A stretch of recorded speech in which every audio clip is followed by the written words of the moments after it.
Ano ba yan? So, ayan guys, kakatapos ko lang maglagay sa face ko nitong Rosmar Cagayan ko Premium Tinted Sunscreen. Grab, tingnan nyo guys, parang ako nag-foundation. Diba? No makeup needed na talaga.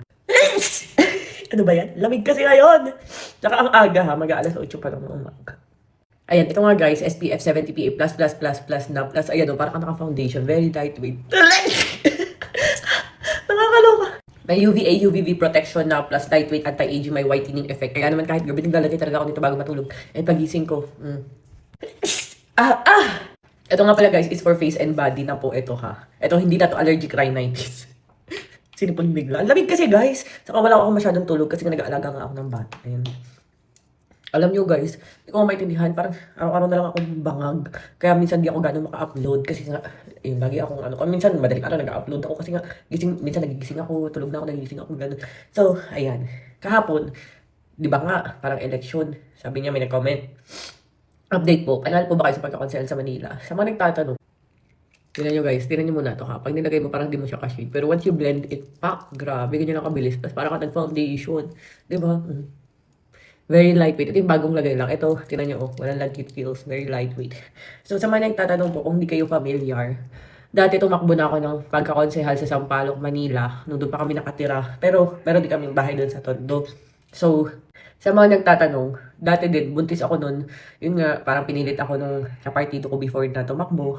Sa Sampaloc nga yun. Tapos, hindi ako nangampanya kahit isang beses. Kasi nga buntis ako noon kay Natnat. Siyempre, priority ko yung pagbubuntis. Tapos, ngayon naman, sa Tondo, yun naman ito kay Nathaniel Rose. Sabi ko pa nun kay Lord, Lord, bigyan niyo ka ng sign. Sabi ko ganun. Kasi nga, yun yung time na meron akong PCOS, itong kay Nathaniel Rose.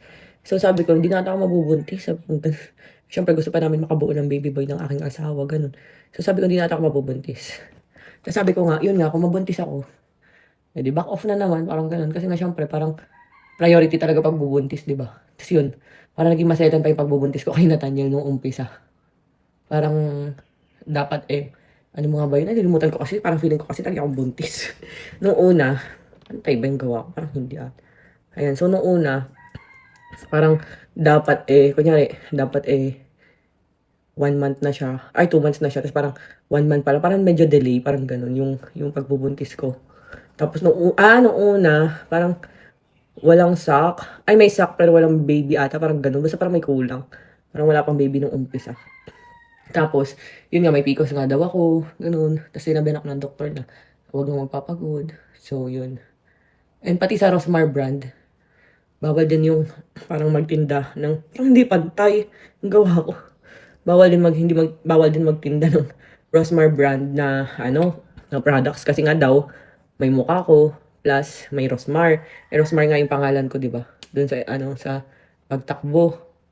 So maraming parang hadlang ganun. Saka yun nga tulad nga nasabi ko, napilit lang naman ako that time. Ayoko naman talaga. Yun, napilit lang ako ng mga mga friendly ko na tumakbo. Kasi talagang ayoko naman talaga tumakbo sa politika. Di ba lagi pa nga ako nagpo-post. Sabi ko, hindi mo kailangan ng posisyon sa politika para tumulong sa mga tao. Kasi alam niyo naman na lagi tayo tumutulong, ganun.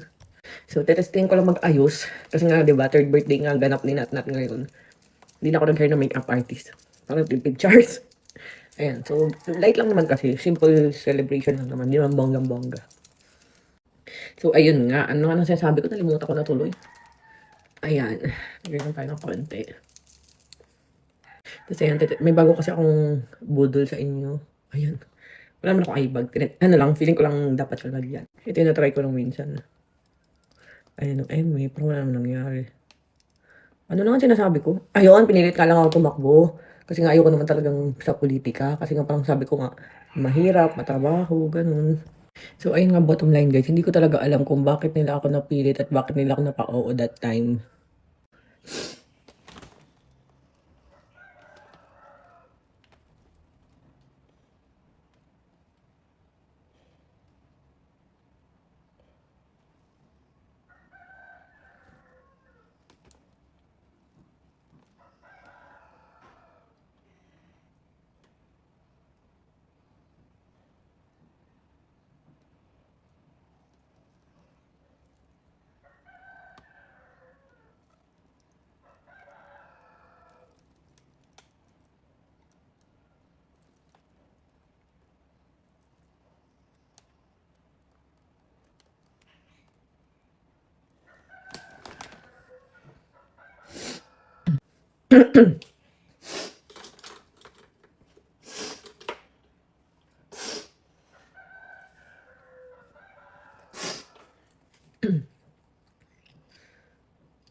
So, ayun nga, nag-back out nga tayo. Yun, nag-withdraw ako ng candidacy. Nung minsan pa yun, October pa ata, ang tagal na eh. So, hindi ko alam bakit may bumoto pa din. Thank you. Ano pa talaga, na-apekto pa ng boto ng iba. So, ayun lang. Masaya ako na nag-back out ako and masaya ako na nakakatulong ako kahit wala sa posisyon. Thank you.